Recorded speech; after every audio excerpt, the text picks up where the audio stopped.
All right, on this episode of Bowks Talking Bouts, happy to be speaking with an individual who's got quite the bantamweight fight coming up. It is going down on July the 24th. It is Colorado Combat Club 7, and it is the main event attraction. We have Alejandro Rodriguez taking on Khai Wu, and welcoming Khai on the show for the very first time. How are the training preparations and everything going ahead of this one here, man? Oh man, it's great. It just feels great. It's so good to be back to normal, or what the new normal is called, right?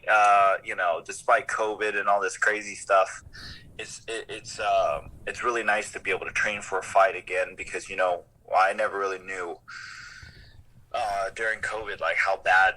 You never saw the light at the end of the tunnel. That's kind of how bad it was, and I'm just glad that I have this opportunity. And I thank the promotion, I thank my opponent, and I'm just glad things are working out again. Yeah, I mean, it's been a little bit. Like, I saw you had that post about how it had been a year and a half since you've gotten out there and just finally being able to announce some news. And, I mean, imagine it's just a compounded sense of enthusiasm just with this being a main event. And from what I was seeing, too, it seems like there's going to be some semblance of a live audience here. So a lot of cool facets to this one. Yeah, definitely. Out a year and a half, that I was at the prime of my career at the top, I would say still am. It's just, just imagine building your career. You're on this crazy run only to have not injuries, but just some random pandemic that happens once in a lifetime, it's like halt your momentum. So to be able to come back and get after a year and a half, because I'm not used to taking time off. If you look at my fights, I've always spent a lot of time fighting. My turnaround time has always been very fast due to the lack of amateur experience, So when this fight came along it turns out it's main event for me, I'm like, man, what an honor it is to come back, first fight, main event. You just couldn't ask for, I would have taken any fight, to be honest. On the undercard, it doesn't matter. But the fact that I got a great management team, Dodge Sports, that looks after me now, and they made sure to get me the fights that they think I deserve, so it was really nice to be able to come back from this long layoff to be in a main event. And I feel like I know the answer, but thought to pause at the question all the same. Kind of talking about like the delays with like getting able to get out there, and like you said, it's not necessarily rooted in anything like you're injured or anything of the sort. Was there any point in this timeline where frustration began to set in, or is it kind of just like train, focus on what's in my immediate control, and see how things pan out? Like, how would you characterize how you were feeling throughout that stretch? I think definitely beginning was just pure frustration. I'm Fair. sure Yeah. everyone could understand, right? In the beginning, it was like 2 week lockdown, and then it went to a month, and then 2 months, and 3 months, and then we're still kind of in it, right? But it was just nonstop problem after problem. And when I say last year wasn't my year, I I really mean it, because I had like car accidents. Even the simplest of things where we couldn't go out and get food, but you could get food delivered. Even the simplest things of like, if I got a DoorDash, right? The food would get delivered to the wrong house. Yeah, Just just like like compounding like one how, thing after another kind of deal, eh? yeah, and I kept saying, I mean, this is probably my fault, but I kept saying, I was like, it can't get any worse than this. And it actually did, So it wasn't fun. It was pure frustration in the beginning. But looking back at it now, I'll be honest, I don't know how I did it. How I kind of like, I think I just took everything one at a time. But looking back at it now, if I just kind of like added it all up, I'm like, dude, that is the worst thing ever, But it was really unfortunate. There's a lot of other things that happened. Man, it was rough. I had good friends that I met overseas, 2019 trained with, and we came back locked down, and a few of them, passed away due to taking their own life, just because of the pure like depression that was going on in the lockdown. It was very sad, and but I was frustrated. But then, you take a look at the positives. You just have to. You don't. It's not something that, like, I'm not trying to give a motivational speech, but that is the only thing that kind of keeps you sane, is looking at the positives, you know. So I did look at the positives. I did start training more and did whatever I could. I did the max amount of whatever I could. I built a gym around my garage. Like you see in a lot of these fighters, they started building gyms in their garages and stuff. You know, I moved a lot of weights and all that stuff from into my garage, bag racks, mats. So then I was able to train with some of my guys during the heat of it all. So I started, you know, getting back into it and whatnot. Slowly but surely things opened up. We got back into our gyms and whatnot. So that definitely turned into, like what you said, was just motivation towards the end. But the beginning was definitely pure frustration. Oh, I mean, very understandable, man. I mean, you covered a lot of territory there that would certainly indicate frustration and a myriad of other emotions. But to that point, happy that you're in the place you're in now. But just talking about the specific, you know, places you are actually training at, it seems like there's 3 main gyms you're divvying your time between. Like, it seems like Resistance, Turlock, Omni Movement, like those are the key ones there. Is that still kind of what you're doing, like plying your trade between those 3 spaces there, or how's that all going? Yeah, so Resistance opened up during the pandemic as well. So Guerrilla Jiu-Jitsu, Dave Camarillo is our head instructor. That was our main gym. That's been our main gym since, I mean, gosh, I don't know when. Like that's literally been my gym because, you know, for those that don't know, Dave Camarillo is my brother-in-law. So, you know, it's kind of been the family, you know, training with him at the gym. But then unfortunately, the gym closed down due to the pandemic and just all this crazy stuff. So then because of all that, the gym Resistance opened up. You know, and when the gym opened up, it was a blessing in disguise. You know, things needed to happen for us. I think during the pandemic, for us to really kind of enjoy. Sorry about that. The sound in the background. I don't know if you can hear it. Oh, no worries. Yeah, I didn't notice anything. Basically, the Resistance was split off gym. I believe it was from CSA. Another big gym, but they split off just because whatever reason. And then because of our main gym, Guerrilla Jiu-Jitsu, closing, Guerrilla Jiu-Jitsu had many other gyms, affiliates, and Turlock was one of them. So then I went to the head instructor over there, started training with him.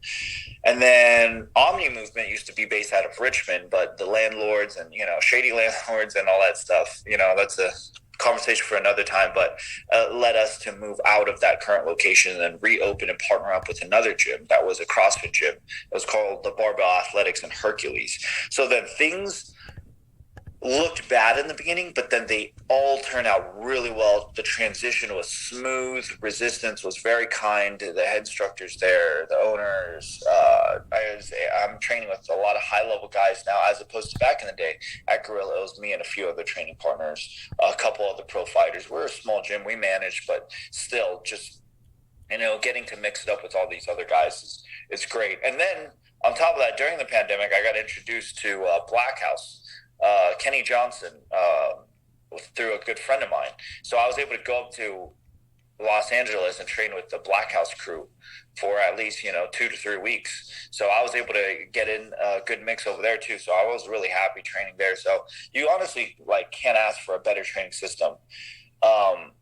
You know, during COVID, and even if it wasn't in COVID, that was still an incredible training. All this high level training for me really, it just really opened my eyes up to new stuff and where I want to get, because I train with so many good guys now. You know, so it really got me to see, like, man, there's a world outside my world. I need to get better like that. Yeah, I mean, speaks volumes to the adaptability amid all of this for sure. But it's curious because, like, I was doing a bit of, you know, backstory on you, and it seemed like you were bullied as a kid. You were talking about the martial arts connectivity in the family there a little bit, but it seemed like the martial arts training was maybe a little rough early on for you, but you grew to kind of enjoy it with time. Was there any kind of epiphany moment with that, or was it just this gradual, like, okay, I'm improving, I'm getting better at this kind of deal? I think this is a funny story, but I don't think there was a one specific moment, but I do recall the one moment I had that. You're right. I hated training with adults I don't feel like it paid off. You know, when you're going like day by day, nothing seems like it changes. But when you look back at it, everything's different. You know, that's kind of like the same way my martial arts journey was like. One time at school, it was in high school. I believe I was a sophomore. This kid, I had already been training jiu-jitsu for, you know, like 4 or 5 years now. This kid basically, I think it was during wrestling practice, he just shouted some racial slurs at me, something silly that, you know, kids, I mean, we're just kids, you know, we're teenagers, we say stupid stuff to each other, but he specifically picked on me because, you know, I was Asian or something like that, you know, and I was smaller. So then he ran after me during wrestling practice because I think I just mouthed off something back, just along the lines of like, you know, I just made fun of him. Just, you know, whatever he said, I kind of gave back. He ran after me in the wrestling practice because I believe from what I remember, he was with his girlfriend, and, you know, we're high school kids, big group. You know, he said something to me. He didn't expect me to say it back. I think I was just fed up. Ran after me in the locker room. He ran into a guillotine of mine, and I fell on my back, and I choked him unconscious. And that's when I was like, oh, shoot, this is awesome. I mean, I don't promote violence, but, you know, I mean, come on, like the kid could have tackled me under the ground and like cracked my head open. I don't know. I'm just trying to defend myself here, you know? Oh, like, totally.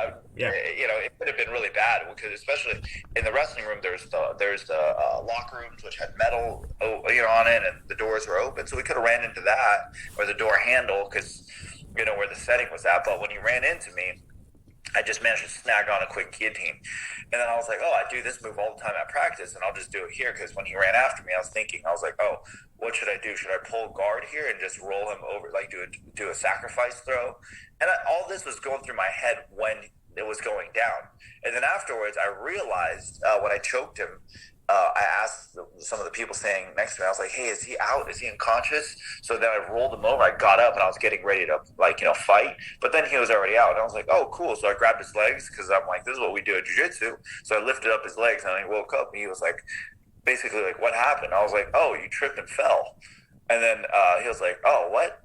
And then he was just so confused, and that's when I was like, wow, this jiu-jitsu stuff works. I was like, I think I'm picking up some stuff. And it helped because not a lot of people picked on me shortly after that because he was a really big guy. You know, he was also like a football player on the football team. So it was kind of nice to see that martial arts paid off, and the fact that when it all happened, I was able to re-look at it and go like, wow, everything kind of happened in slow motion. Like, it wasn't like when I used to get bullied where I closed my eyes and like 6 other things happened. I just got kicked in my stomach, you know, I got slammed on my face, you know, like that didn't happen anymore. Now it's like, oh, he's about to do this. Well, I guess I could do that. You know, it's like a Sherlock Holmes movie, you know? Well, it's just such an amazing coming of age moment, and, you know, you're handling it very classy, but it seems like that guy really had it coming to him. I get what you mean. You don't want to be promoting violence necessarily or whatever, but it seemed like that guy had it coming to him. It could have happened to a worse guy based on what you're saying. I would think so. But yeah, I think certain things are interesting in doing the, you know, backstory on you, because like I'd seen some releases saying that you secured a Peruvian necktie, and on some of the aggregators online it says that, but I heard an interview where you were looking to differentiate between it. Like you were saying there's the Chinese necktie out there, like a different, you know, grip variation as opposed to, you know, it's Peruvian and Japanese counterparts. I was curious, like, what are the different nuances with the grip there for the Chinese necktie? Yeah, it's funny you say that. I guess, you know, I just called it the Chinese necktie because of you know, there's like the Peruvian, right, and then there's the Japanese, and then I heard from someone. This isn't like a big ADCC world champion or BJJ world champion, but I came across a training partner one time. He called his the American necktie, and it's just funny. The American necktie is the one where you use a gi. Actually, you pull the gi down near their neck and you throw your legs up in the same position. He just called it American necktie because he was like, you know, you wear suits and you have to have a collar, this and that. So it's kind of funny the way people broke it down. And I'm like, well, you know, because I do MMA, I don't really use the gi like that. I train in gi and I compete in gi, don't get me wrong, but I would like to use grips that could it's more transferable to, you know, no gi, because, you know, no gi transfers to MMA very well. So then when I started using this move and broke it down a little bit more with some of my training partners and coaches, I noticed that when they did it, they would grab their wrist. They just basically grab their wrist as if you're grabbing a single leg, and whatnot. And their arms are always longer than mine. So that they're able to hop over someone's body quite easily. And I'm also not the most flexible guy in the world, so it's difficult. So I needed like a C grip. Like one hand is holding a C, and then the other hand is like, thumbs up. Upside down basically. So then when your hand is like the grip C, or like it's like you're doing the letter C. I was like, oh, that's supposed to be Chinese. I was like, I'm Asian, I'm Chinese, so why not call it the Chinese necktie? So that's kind of where it came from. And then some people made it a little bit like of a political statement because my mom is Taiwanese and I live in Taiwan, and there's like a little China and Taiwan, back and forth going on.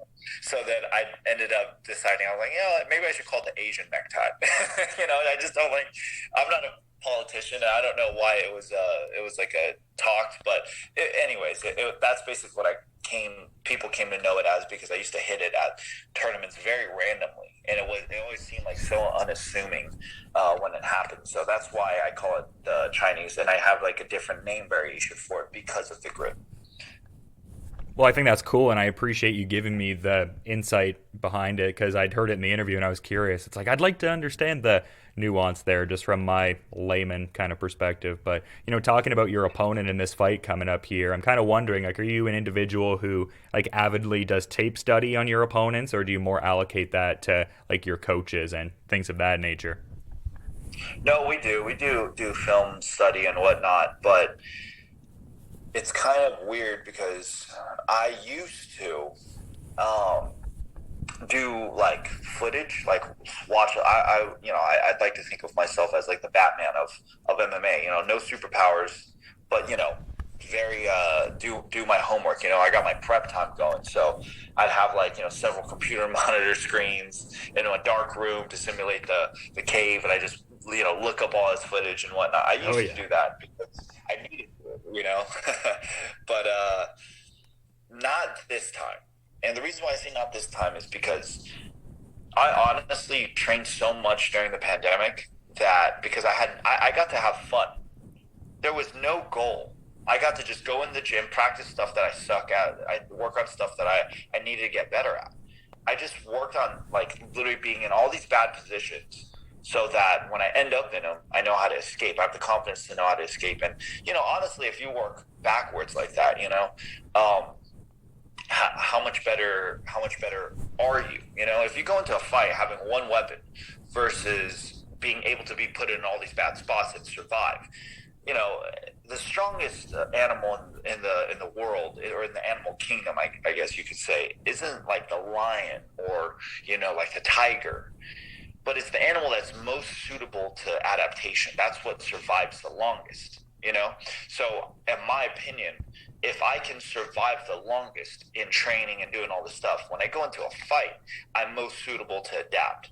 So for my next fight, there's no real game plan. I mean, if you are a fly on the wall in my training room, you would think that we were joking about having no game plan, just because I've been training for so long and I've been working on so many new skills. Why should I go into my next fight with a very specific game plan when, let's say, I go out there and he got better? You're only as good as your last fight, right? And, well, my last fight was a year and a half ago, and I don't know when his was, but let's say it was longer than that. Then how much better did he get? We can't assume based off this last footage. So I definitely think this next fight will be very interesting because it's one of the first few fights where I'm not going there with any of the injuries that I had to go into. I don't have to make any of these random changes or opponents. The only thing I have to take into consideration is the elevation because it's Colorado. That's why I'm heading out there, a week and a half early. But other than that, I mean, there's nothing I think you could really throw in this fight, with my opponent's, build and size that would really throw us off just because we've kind of seen it all during the pandemics,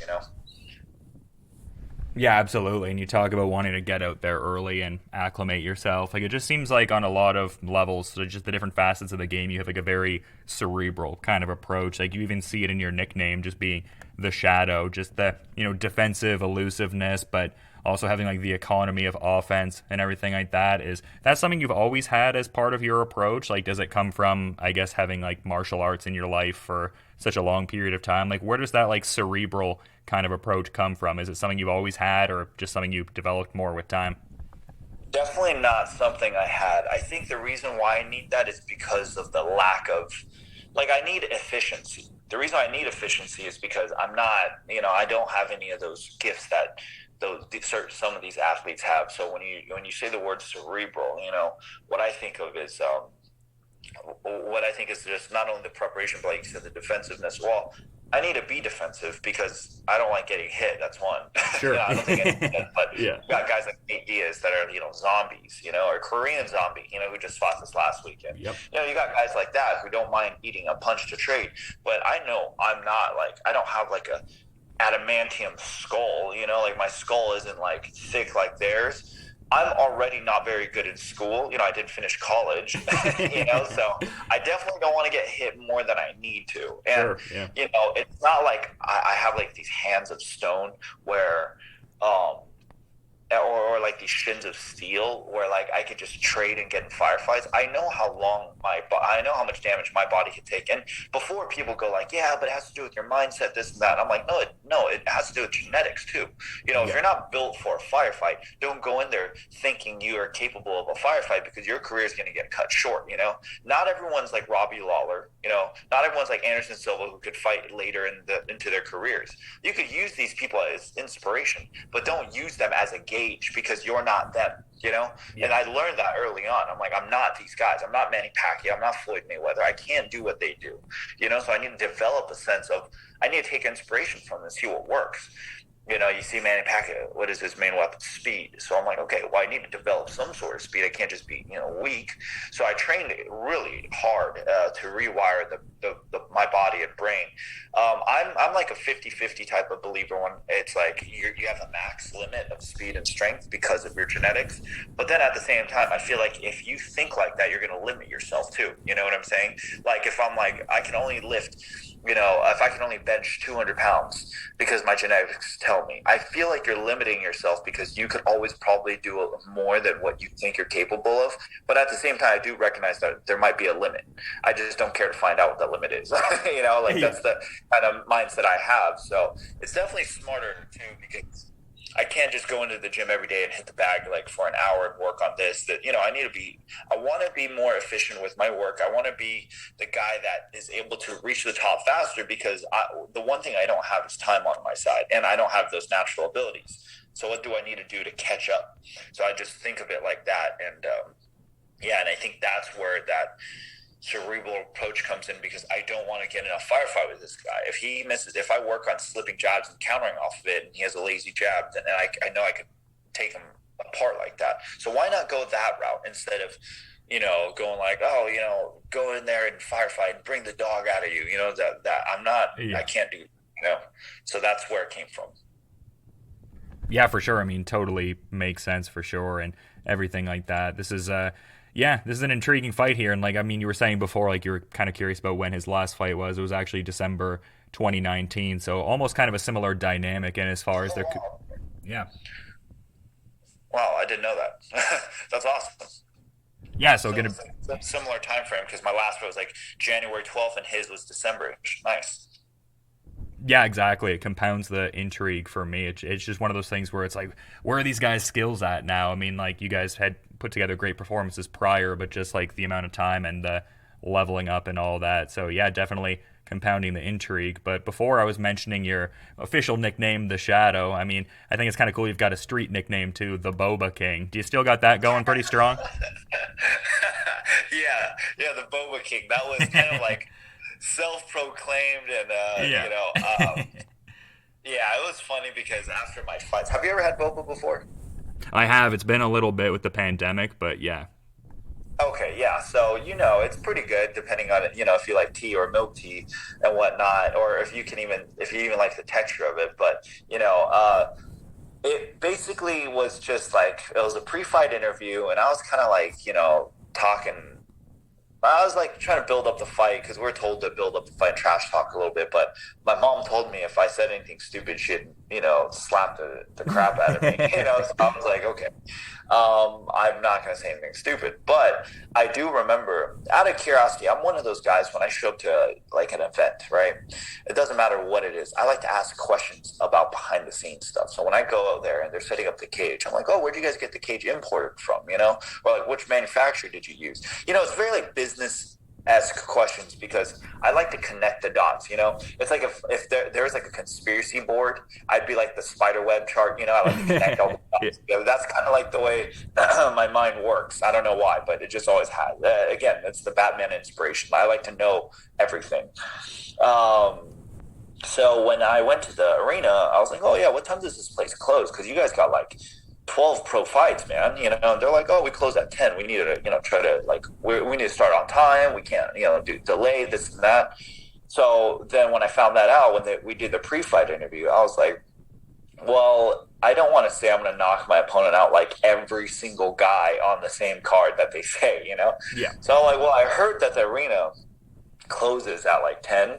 So I need to get out of there earlier. And then also my mom, she's not super strict, but at the same time, she doesn't treat me like I'm anything different than the little kid that I am. She doesn't go like, oh, you have a business meeting, or yeah, you have a celebration at the club afterwards. She goes, hey, the dishes still need to be done the night of your fight. You just need to finish the fight, come home, do the dishes, then you can go do the stuff that you want to do, which is hilarious because I'm like, Mom, I'm 23. I'm on the main, like I'm the first fight of all time in Taiwan in like a non-club venue. This is like mainstream. We're like going big mainstream, and I'm fighting in the arena that my mom used to sneak out into and go watch concerts, which is really cool. But she doesn't, Asian parents, man, they're just so like stoic. So she was like, yeah, after your fight, don't forget, you gotta, don't celebrate too hard because we gotta go. You have dishes you need to get done from that morning, which is preposterous to me. I'm like, Mom, cut me some slack. But so basically I said that, and then the interviewer asked me, what am I doing in Taiwan other than like fighting? Like, what else do I look forward to in fighting?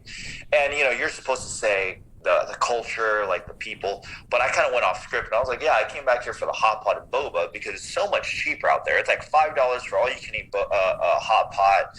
It's like 50 cents for a large boba drink, and in the States it's like $4 or $5, Yeah. So I just went there, and I was just kind of like, yeah, I look to get my fight done early because the arena closes at 10, and then there's some boba shops that close before that because it was just like in the area, so I need to get this done fast. And the way I said it was kind of like it just built up hype, and I was just kind of talking for the promotion, but this was my first debut as a 35er, so it's kind of I didn't think it would be a quick finish. Next thing you know, I get a 60-second knockout or a 52-second knockout. I'm like, holy crap, this is awesome. And then after the fight, people went and got boba for me. So after I did my medical check, I came back into the arena, or I came back outside the stadium, and I was just like, no one cares about small-time MMA fighters. Everyone goes home, right? But because I was like the highlight of the night, because I'm ABC, American-born Chinese, I spoke Mandarin, I didn't have any tattoos, which they like over there. I mean, don't get me wrong, they have a tattoo culture there, but the general public, the audience, like the mainstream like audience, like that has no idea about MMA, they don't want to see someone with tattoos and like a Conor McGregor. They want to see the respectful martial artist, which I kind of came off that night as that. And when I came back into the arena, there's so many people buying me boba and all this stuff. And then that's kind of where it started. So ever since then, there's been some crazy stuff. Like there's this guy who bought a boba drink from my last appearance in Taiwan. He had me sign his boba cup, and he took it home, didn't drink it, and he has it like a shrine. He literally has a shrine going in his home where he has like his fight gloves, he has some like other like memorabilia, and then he has his boba cup signed by me, and he's not drinking the cup. It's just insane. I'm like, what is going on here? Like I never thought I would come down to that. So I've been I talked to a lot of my boba connoisseur friends, and they're like, dude, you're like the Boba King. Wherever you go, there's boba. And I started laughing so hard. I'm like, that's it. I think I'm the Boba King. Like Boba King by day and the Shadow by night. Yeah. So I think that's kind of how it kind of collided. It's very funny, but it's really cool. I never thought I would have anything to do with that. So it's really cool. Yeah, well, I love that insight there, man. And yeah, this fight is one I'm really excited about and everything. I want to be mindful of your time, though, and the presumably busy schedule you have readying yourself for this contest here. So, to that point, is there maybe anything you'd like to add, kind of as a parting thought as we're wrapping things up here, man? Yeah. Thank you for that.